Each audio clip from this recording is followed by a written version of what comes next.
berjalan dalam firman-Mu, hatiku siap.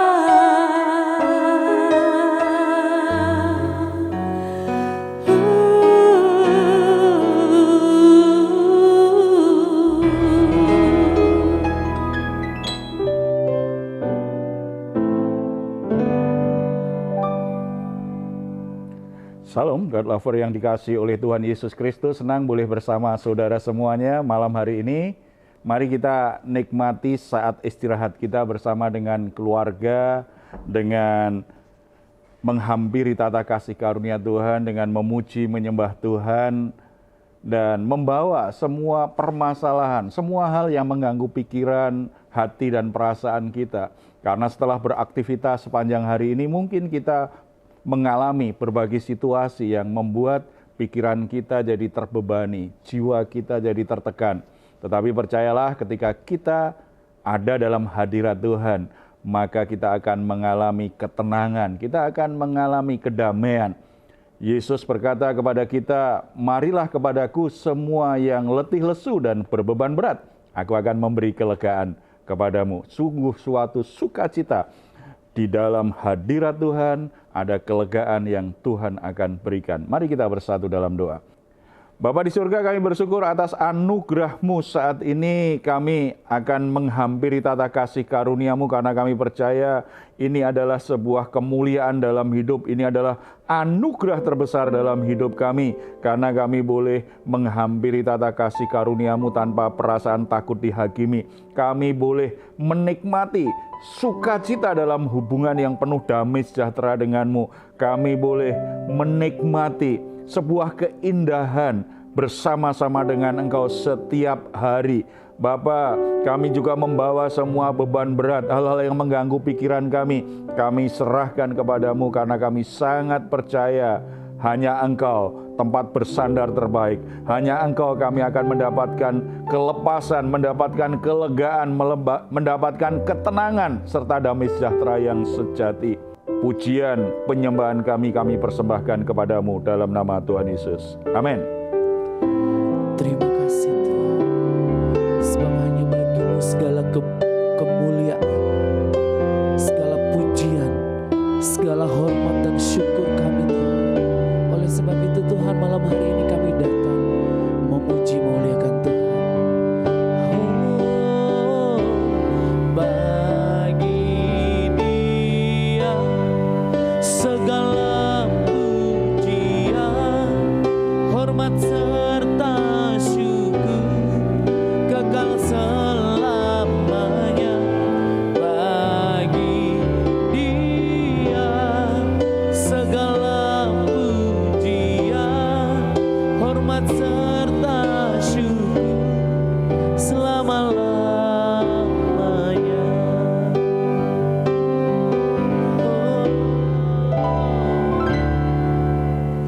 Dia Yesus telah mati bagiku. Dia Tuhan selamatkan jiwaku. Bagi Dia pujianku tak dapat ku balas kasih-Mu. Dia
dalam hidup kami, pengorbananmu yang selalu nyata dalam hidup kami Tuhan.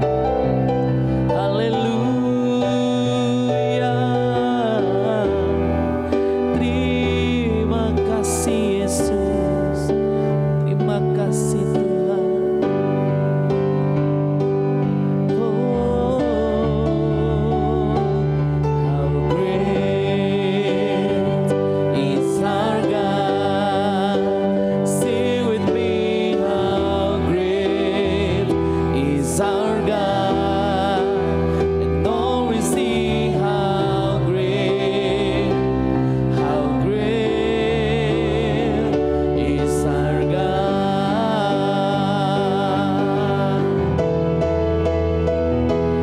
How great is our God. Sing with me, how great is our God. And all we see how great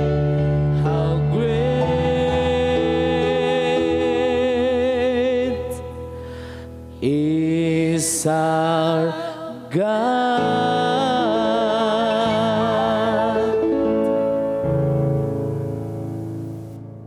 Puji Tuhan, saudara-saudara, Bapa kita di surga layak untuk kita puji dan muliakan senantiasa dalam seluruh hidup kita. Saat ini kita akan sharing tentang iman, karena iman itu sesuatu yang nyata dalam hidup kita. Tapi sayangnya kadang-kadang orang memahaminya dengan cara yang tidak tepat, akibatnya imannya itu tidak berdampak untuk memberi perubahan, untuk mengubah kehidupan menjadi lebih baik. Karena ada beberapa ajaran, beberapa nasihat, beberapa masukan atau beberapa pendapat yang kadang-kadang justru membuat banyak orang yang beriman itu tidak punya tanggung jawab. Pernah tidak mendengar sebuah kalimat atau statement begitu tentang iman yang akhirnya justru membuat kita tidak termotivasi untuk bertanggung jawab dengan hidup kita? Pernah nggak ada begitu? Pernah sih Pak, Iya. tapi sebenarnya juga saya bingung juga gitu, karena kan misalkan ada dibilang Tuhan akan berperang bagimu, kamu akan diam saja gitu. Terus jadi saya sering dengar juga orang bilang, diam aja gitu, beriman aja nanti Tuhan yang bertindak, kita cuman perlu diam gitu. Ada lagu-lagu kan juga suka kayak gitu. Nah yang saya bingung sebenarnya ini bener apa enggak gitu, atau malah sebenarnya keliru apa gimana nih Pak? Ya, kalau beriman apakah harus pasif dari sisi kita Iya, gitu jadi ya? kesana kan kita Iya. berarti diam aja gitu. Ya, Sebenarnya jadi gimana sih, Pak? kalau kita ada masalah, kita cukup berdoa, beriman, Tuhan selesaikan masalah kita tidur gitu aja ya. Setelah itu bangun, selesai masalahnya. Kalimat-kalimat seperti itu memang sering kita dengar, baik dari pengkhotbah atau di antara orang Kristen ya. Ada sih kalimatnya seperti itu kalau kita mau selidiki Alkitab. Salah satunya kisah Daud. Ketika Daud akan diserang musuh, Daud itu bertanya kepada Tuhan, Tuhan, apa yang harus aku lakukan? Apakah aku harus hadapi atau aku harus diam saja? Tuhan berkata, kamu maju, hadapi dia. Aku akan memberikan kemenangan kepadamu. Akhirnya Daud maju menghadapi. Kemudian musuh menghimpun kekuatan lebih besar dan kembali menyerang Daud. Daud kembali berdoa kepada Tuhan. Tuhan, bagaimana? Apakah saya juga harus hadapi musuh atau saya diam saja? Nggak perlu menghadapinya. Jawaban Tuhan apa? Kamu diam saja, aku yang berperang bagi kamu. Kalau hanya sebatas kalimat itu kan mengutip ayat serampangan, tidak bertanggung jawab. Makanya kalau kita memahami sebuah ayat, harus kita lihat konteksnya apa. Konteks dalam permasalahan apa ketika ayat itu dituliskan. Kalau hanya terlepas begitu kan akhirnya banyak orang Kristen menjadi orang Kristen yang malas. Kalau ada masalah cukup berdoa, tidak mau bekerja. Kalau sudah merasa diserahkan kepada Tuhan, ya sudah, kamu diam saja. Ada waktunya Tuhan suruh kita diam, itu betul. Tuhan yang akan bertindak, Tuhan yang akan berperang bagi kita. Tetapi kasus Daud pun juga ternyata tidak 100% diam loh. Tuhan suruh Daud bawa pasukan naik bukit itu. Lihat apa yang akan aku kerjakan. Ketika pasukan musuh itu akhirnya dikacaukan oleh Tuhan, itu saatnya kamu merampas semua jarahan. Kamu ambil alih wilayah itu. Tetap saja ada yang harus dikerjakan. Cuma kamu diam dulu ini, Tuhan bekerja dulu.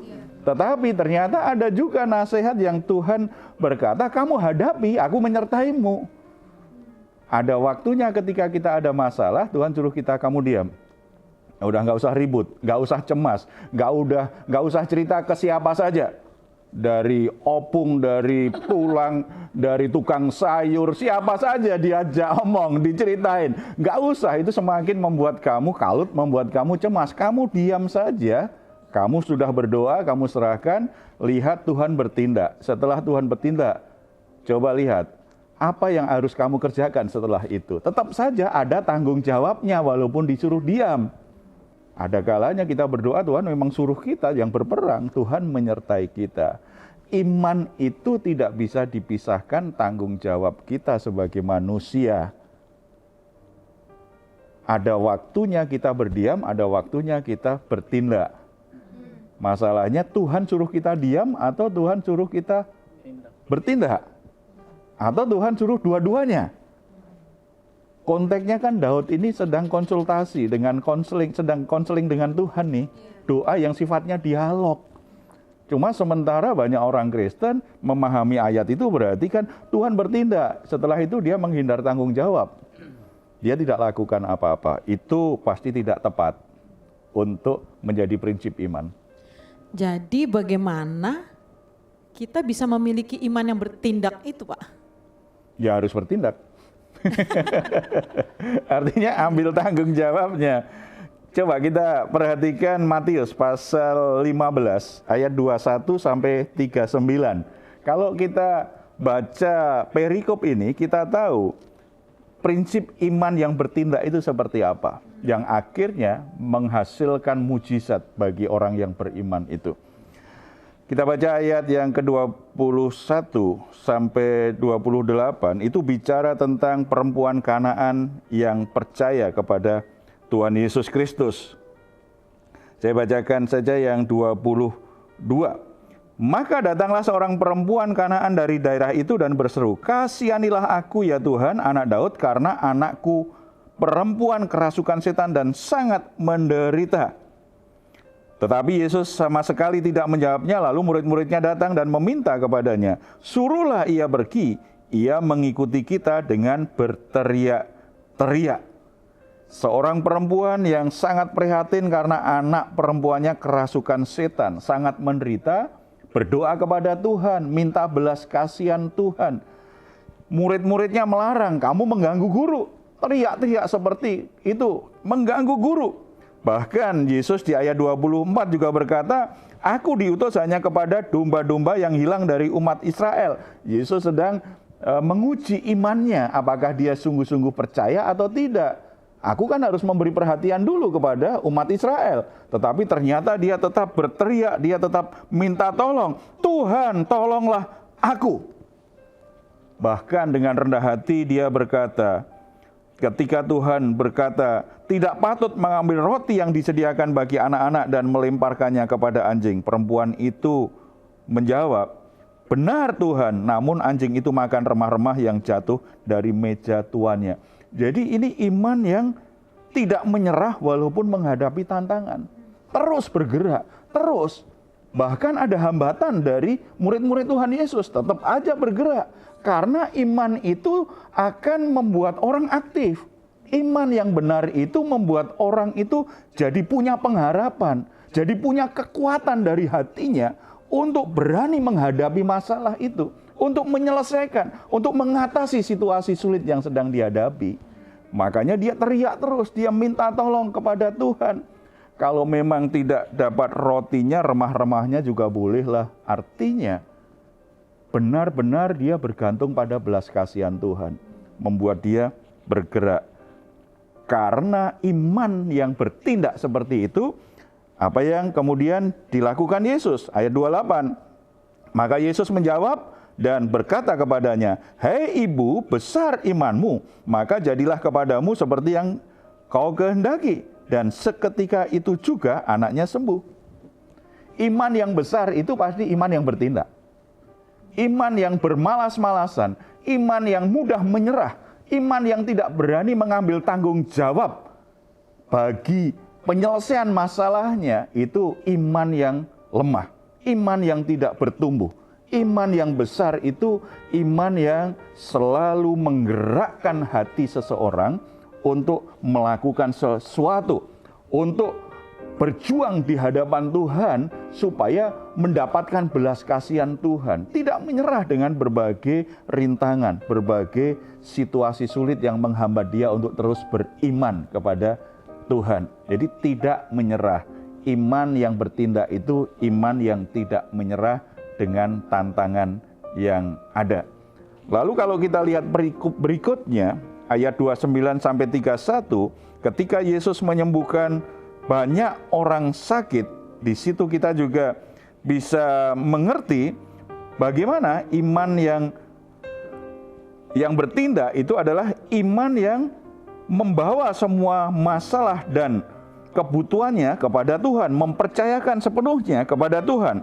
Setelah meninggalkan daerah itu, Yesus menyusur pantai Danau Galilea dan naik ke atas bukit lalu duduk di situ. Kemudian orang banyak berbondong-bondong datang kepadanya, membawa orang lumpuh, orang timpang, orang buta, orang bisu, dan banyak lagi yang lain. Lalu meletakkan mereka pada kaki Yesus dan Ia menyembuhkan mereka semuanya. Coba perhatikan, Yesus menyusur pantai Danau Galilea, kemudian setelah itu nyebrang ke atas bukit, lalu duduk di situ. Ada orang berbondong-bondong membawa saudaranya yang lumpuh, saudara yang sakit. Berarti itu sesuatu yang sulit. Membawa orang sakit naik bukit kan sulit, membawa diri saja sulit. Apalagi yang gemuk-gemuk kayak kita ya. Wah, itu tambah berat itu naik bukit.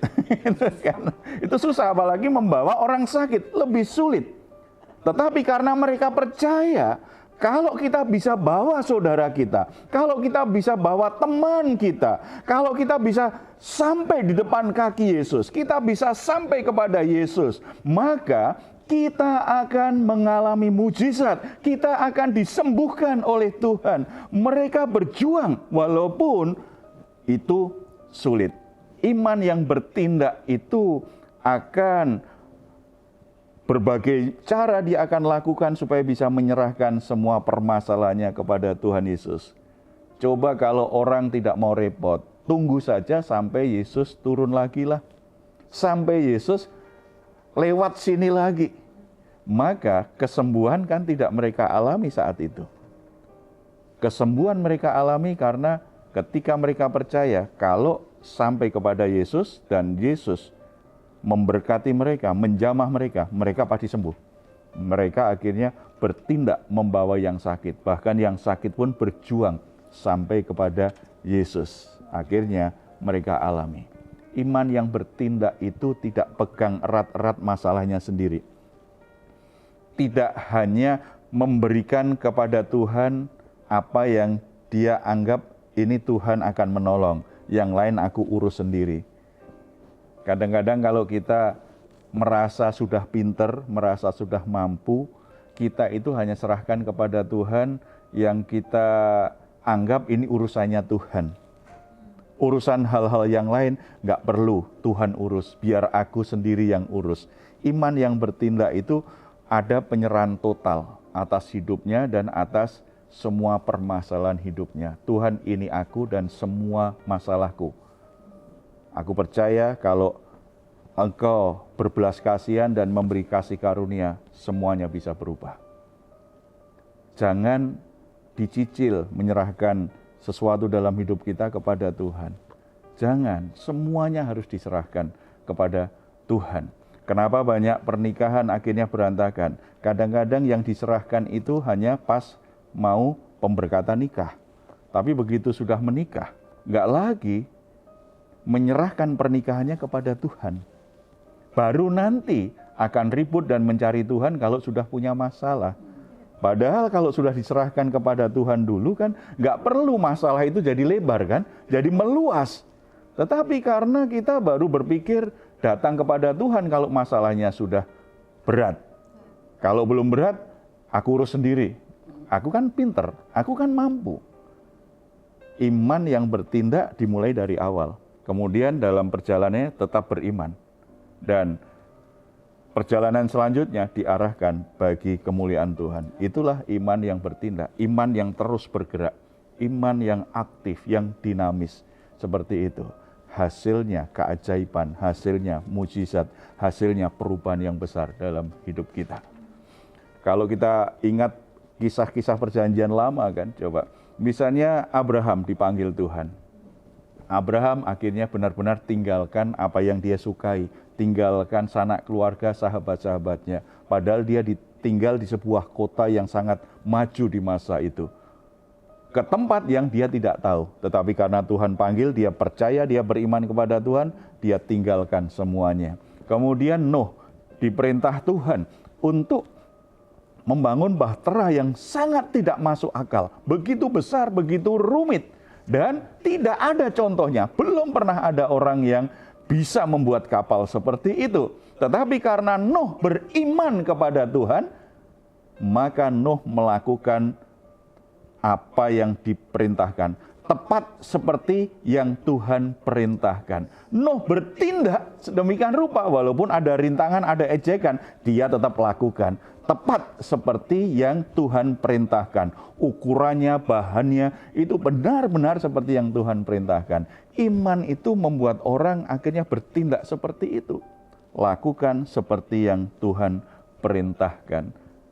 Dia serahkan, berarti kan reputasinya diserahkan kepada Tuhan. Kehidupan sosialnya diserahkan kepada Tuhan. Waktunya diserahkan kepada Tuhan. Bertindak itu sampai sejauh itu. Dan yang ketiga, kalau kita lihat perikop selanjutnya, contoh yang lain di ayat 32 sampai 39 itu tentang kisah tentang Yesus memberi makan 4.000 orang. Kalau kita baca di sini, ini luar biasa sekali karena ada masalah. Ada banyak orang yang membutuhkan makanan. Lalu Yesus memanggil murid-muridnya dan berkata, hatiku tergerak oleh belas kasihan kepada orang banyak itu. Sudah 3 hari mereka mengikuti aku dan mereka tidak mempunyai makanan. Aku tidak mau mereka menyuruh mereka pulang dengan lapar. Nanti mereka pingsan di jalan. Kata murid-muridnya kepadanya, bagaimana di tempat sunyi ini kita mendapat roti untuk mengenyangkan orang banyak yang begitu besar jumlahnya? Kata Yesus kepada mereka, berapa roti ada padamu? 7, jawab mereka, dan ada lagi beberapa ikan kecil. Lalu Yesus menyuruh orang banyak itu duduk di tanah. Sesudah itu ia mengambil ke-7 roti, dan ikan-ikan itu mengucap syukur, memecah-mecahkannya, dan memberikannya kepada murid-muridnya. Lalu murid-muridnya memberikannya pula kepada orang banyak itu. Bagaimana mungkin dengan 7 roti dan beberapa ikan kecil. Jadi ada catatannya loh, ikan kecil. Untuk memberi makan 4.000 orang laki-laki. Belum perempuan, belum anak-anak. Berarti tidak mungkin. Kapan mujizat itu terjadi? Kapan keajaiban Tuhan itu terjadi? Ketika murid-murid beriman bahwa Yesus bisa mencukupi itu dalam keadaan mereka terbatas, yang hanya 7 roti dan beberapa ikan kecil. Ketika itu diserahkan kepada Yesus, berarti kan diserahkan semuanya kan? Seperti prinsip yang pertama, kemudian murid-murid diperintahkan Tuhan, ini sekarang bagikan kepada orang-orang itu. Murid-murid mengambil dan mulai bertindak seperti yang diperintahkan Tuhan. Ketika mereka membagi-bagikan roti, di situ kuasa Tuhan bekerja. Keajaiban itu terjadi kapan? Ketika murid-murid mulai bertindak, melakukan apa yang Tuhan perintahkan. Walaupun itu sangat tidak masuk akal. Tetapi begitu mereka mulai bertindak, maka kuasa Tuhan bekerja. Saudara-saudara yang dikasihi Tuhan, Kita mungkin menghadapi situasi yang sangat sulit, masalah yang sangat berat, dan kita tidak sanggup untuk mengatasinya. Situasinya begitu mencemaskan dan menakutkan. Kita hampir putus asa atau bahkan sudah menyerah saat ini. Tetapi percaya, kalau saudara percaya pribadi Yesus Kristus adalah Tuhan yang punya kuasa, yang mampu melakukan keajaiban dan memberikan mujizat dalam hidupmu, datang kepada Dia. Jangan hanya berdoa. Apa yang Tuhan taruh di hatimu untuk lakukan sesuatu, mulai bertindak. Ketika engkau melangkah bertindak, kuasa Tuhan terjadi. Keajaiban akan engkau alami. Mari kita bersatu dalam doa. Bapa di surga, kami sangat percaya Engkau adalah Tuhan yang maha kuasa. Engkau Tuhan yang punya kedaulatan atas segala sesuatu, yang bisa mengubah segala sesuatu. Tuhan sanggup menolong keadaan kami. Walaupun semua upaya sudah kami lakukan, sepertinya tidak mungkin bisa berhasil, tidak mungkin bisa teratasi. Tapi Engkau adalah Tuhan yang tidak pernah terkalahkan. Engkau adalah Tuhan yang tidak pernah menyerah. Engkau adalah Tuhan yang sanggup mengerjakan segala sesuatu. Perkara-perkara yang mustahil itu bisa Engkau lakukan. Biarlah kebenaran firman-Mu saat ini kembali menumbuhkan iman kami. Kami tidak hanya percaya dalam hati kami, tetapi iman yang ada di dalam hati kami menggerakkan jiwa kami, menggerakkan kehendak kami untuk melakukan sesuatu seperti apa yang Tuhan taruh di hati kami. Seperti kebenaran firman-Mu, biarlah kami semua mulai bertindak seperti yang Tuhan perintahkan. Bertindak untuk mengatasi semua masalah-masalah rumah tangga kami. Bertindak untuk mengatasi semua masalah-masalah yang terjadi dalam persaudaraan kami. Mengatasi masalah-masalah yang terjadi dengan usaha kami, dengan pekerjaan kami, dengan kesehatan kami, dengan segala sesuatu yang sedang membuat kami menderita dan bermasalah saat ini, Tuhan. Dan kami percaya ketika kami mulai bertindak dengan iman, kuasa-Mu bekerja, anugerah-Mu Engkau nyatakan, ada sesuatu yang ajaib pasti terjadi. Kuasa-Mu mendatangkan mujizat bagi anak-anak-Mu. Tuhan, nyatakan keajaiban-Mu, nyatakan mujizat-Mu kepada anak-anak-Mu saat ini, kepada saudara-saudara yang saat ini sungguh-sungguh membutuhkan pertolongan-Mu, Tuhan. Dimanapun mereka berada, apapun yang terjadi, biarlah sesuai dengan iman mereka, mereka mengalami keajaiban yang dari Tuhan, mujizat yang dari Tuhan. Biarlah nama-Mu dipuji dan dimuliakan senantiasa di dalam hidup mereka. Terpuji nama-Mu dalam nama Tuhan Yesus. Amin. Saudara-saudara yang dikasihi oleh Tuhan, kalau engkau sungguh-sungguh percaya kepada Tuhan, beriman kepada Tuhan, selalu bertindak seperti yang engkau imani, seperti yang Tuhan katakan, dan alami sesuatu yang ajaib, sesuatu yang besar dari Tuhan. Kalau saat ini saudara sedang mengalami pergumulan-pergumulan dan saudara membutuhkan sahabat doa, saudara membutuhkan dukungan doa, silakan untuk menuliskan pokok doa saudara di nomor telepon yang tertera di layar saudara. Tim doa kami akan mendukung saudara dalam doa. Selalu beriman bahwa Tuhan sangat menginginkan, sangat mengharapkan hidupmu diubahkan senantiasa. Saudara-saudara kalau ingin memberikan komentar, silahkan menuliskannya di ruang komentar di channel Diaspora TV. Kami tunggu.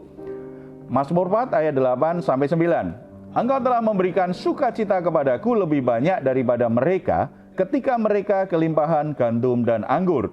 Dengan tentram aku mau membaringkan diri lalu segera tidur, sebab hanya Engkaulah ya Tuhan yang membiarkan aku diam dengan aman. Puji Tuhan, selamat malam, selamat beristirahat. Tuhan Yesus memberkati kita semuanya. Salam.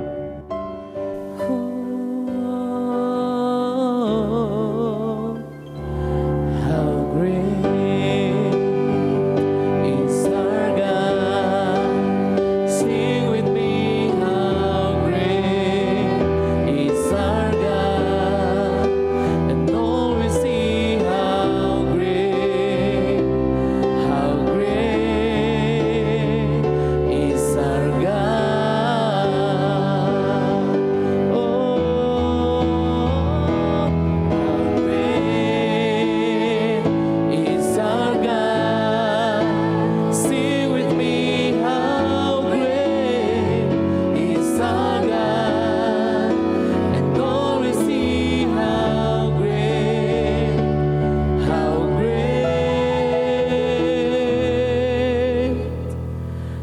di sorga.